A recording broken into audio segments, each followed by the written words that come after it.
예, 사순절 묵상 다섯 번째 주 마지막 날 4월 4일 아침 묵상에 함께 해주신 여러분들 환영합니다. 저희는 이번 주 내내 요한복음 11장 말씀을 통해서 예수님께서 부활이요 생명이다라는 선언, 그것이 갖는 의미들을 예수님을 계속해서 오해하고 또 예수님과 소통이 되지 않는 사람들과의 그런 소동 속에서 살펴보고 있습니다. 오늘은 그 마지막 날로 요한복음 11장 41절부터 44절 읽고 이번 한 주 내용들을 좀 정리해 보도록 하겠습니다. 같이 읽겠습니다. 돌을 옮겨 놓으니 예수께서 눈을 들어 우러러 보시고 이르시되 아버지여 내 말을 들으신 것을 감사하나이다. 항상 내 말을 들으시는 줄을 내가 알았나이다. 그러나 이 말씀 하옵는 것은 둘러선 무리를 위함이니 곧 아버지께서 나를 보내신 것을 그들로 믿게 하려 함이니이다. 이 말씀을 하시고 큰 소리로 나사로야 나오라 부르시니 죽은 자가 수족을 배로 동인 채로 나오는데 그 얼굴은 수건에 쌓였더라. 예수께서 이르시되 풀어놓아 다니게 하라 하시니라. 아멘. 이번 주 마지막 묵상 시간입니다. 예수님께서는 드디어 여러 가지 오해와 그런 시간들을 지나서 이제 그들을 향해서 마지막으로 주님이 여기에 왜 지금 오셨고 베다니에 왜 오셨고 무엇을 하고 무엇을 보여주려고 하시는지 마지막 일을 진행하십니다. 주님의 마지막 일은 나사로를 살려서 무덤에 있는 나사로를 자유롭게 하게 하는 것, 생명을 주고 자유롭게 하는 것이었습니다. 오늘 사건은 두 가지 에피소드로 구성되어지는데 첫 번째는 예수님께서 나사로를 무덤에서 불러내시기 전에 하나님 아버지께 기도하는 장면이 하나이고 두 번째는 그 기도 후에 나사로를 무덤에서 불러내서 그를 자유롭게 하는, 그에게 생명을 주고 자유롭게 하는 이 장면으로 구성되어 있습니다. 첫 번째 장면 속에서 예수님의 기도의 내용이 나오는데 그 기도의 내용을 잠깐 살펴보면 이렇습니다. 내 말을 들으신 것을 감사합니다. 항상 내 말을 들으시는 줄을 내가 알았나이다. 그러나 지금 이 말씀을 하옵는 것은 둘러선 무리를 위함이니 곧 아버지께서 나를 보내신 것을 그들로 믿게 하려 함이니이다. 요한복음 11장의 사건들, 나사로가 아프니 빨리 오라고 하는 그런 정갈로부터 시작돼서 지연하고 있다가 오셔서 또 마르다와 마리아와 또 거기 있는 무리들과 그런 소통의 부재의 상황들을 계속해서 보여주신 후에 최종적으로 이 모든 일들을 마무리하는 시간 속에서 주님의 고백은, 주님의 기도는 이겁니다. 지금 이렇게 기도하는 것은 아버지가 나와의 관계 속에서 나를 믿고 내 마음이 아버지 마음이고 아버지가 내 마음인 것을 나는 이미 알고 있는데 그것이 이 땅 가운데서 드러나든 드러나지 않던 우리는 하나인데 그럼에도 불구하고 이 땅 가운데서 내가 이런 일들을 하는 것은, 이런 일을 하도록 아버지께 기도하는 이유는 나를 위한 것이 아니고 여기 같이 있는 무리들이 내가 아버지와 하나이고 아버지가 나를 보내서 내가 지금 이 일들을 수행하고 있는 것을 알게 하기 위함입니다. 라고 주님이 기도 가운데 드러내고 계십니다.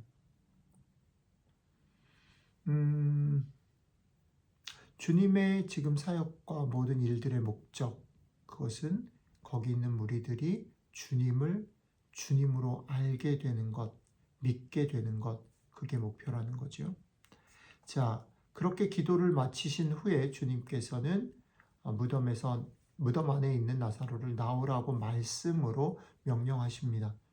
예수님의 명령에 따라 나사로는 무덤에서 살아서 나왔습니다. 그런데 나사로의 형편은 뭐냐면 여전히 몸이 꽁꽁 묶인 채로 나왔다라는 거죠.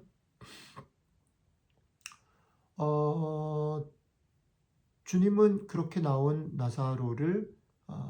나사로의 그 꽁꽁 묶인 것들을 풀어줘서 다니게 하라라고 이야기하십니다.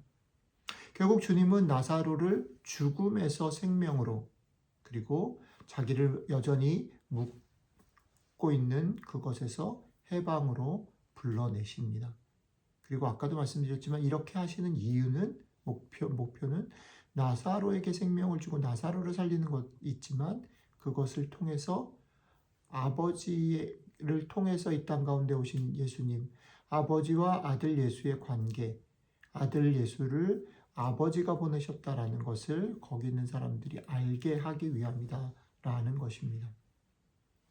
예수님이 예수님 되심을 알게 되는 것, 그것은 오늘 사건 속에서 보면 구체적으로 주님이 그 일들을 명하시니 그 일들이 일어나는 그런 결과들을 통해서 거기 있는 사람들이 알게 되는 것입니다. 근데 재밌는 건 뭐냐면 그런 일들을 통해서 알게 되는 사람들이 결국은 주님이 어떤 분이신지를 알고, 그러니까 그 기적을 경험해서 그것을 혜택을 누리는 게 목표가 아니고 그런 기적들과 놀라운 일들을 통해서 주님이 어떤 분이신지를 알고 그게 이제 진리를 알지니 진리이신 주님을 알게 되고 그것을 통해서 결국은 생명을 얻고 자유롭고 해방되어지는 것이 목표다라는 거죠.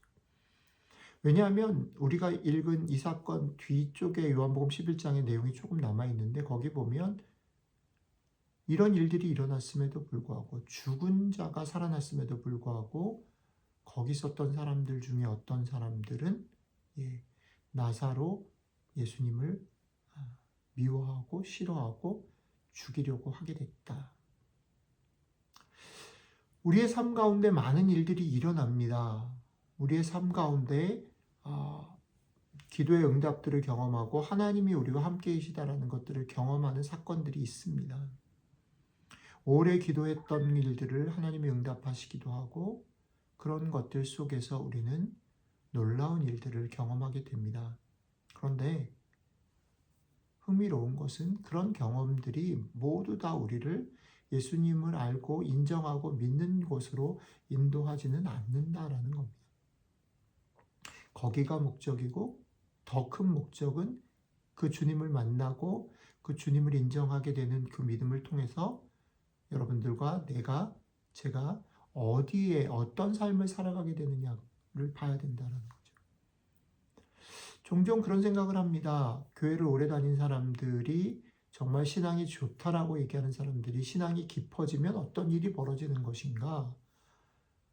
의외로 그 신앙이 우리에게 자유와 해방을 주기보다는 어쩌면 더 갇히게 되고 그것들로 다른 사람을 판단하게 되고 그것들에 묶여서 오히려 무거운 짐을 지고 가는 사람들을 만나게 됩니다. 슬프게도.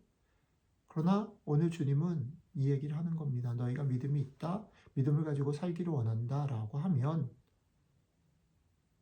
너희에게 벌어지는 일들 속에 하나님이 간섭하시고 도우신다라는 것들을 맛보아 아는 것을 통해서 하나님의 마음, 또 예수 그리스도가 어떤 분이신지를 믿고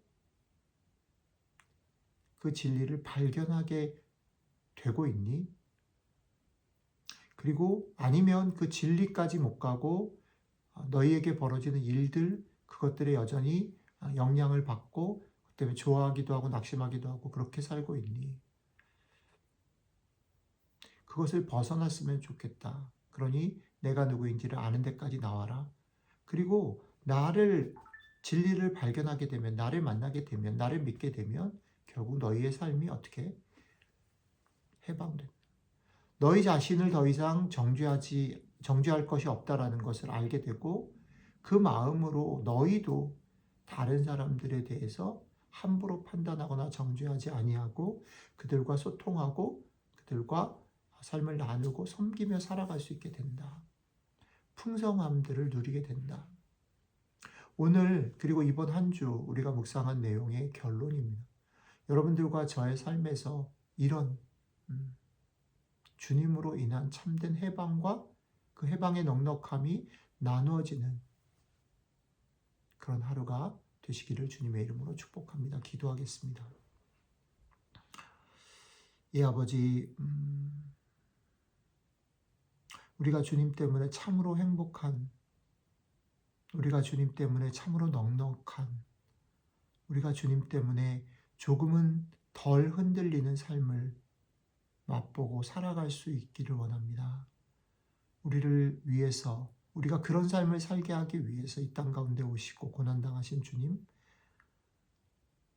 우리와 오늘 동행하심으로 그 동행하시는 주님 때문에 우리가 주님 기대하시고 원하시는 그 길, 그 삶을 맛보고 그 넉넉함으로 다른 사람들 사랑하고 섬기는 복된 하루 될 수 있도록 함께 해주시면 좋겠습니다. 감사드리며 우리 주 예수님 이름으로 기도드렸습니다. 아멘.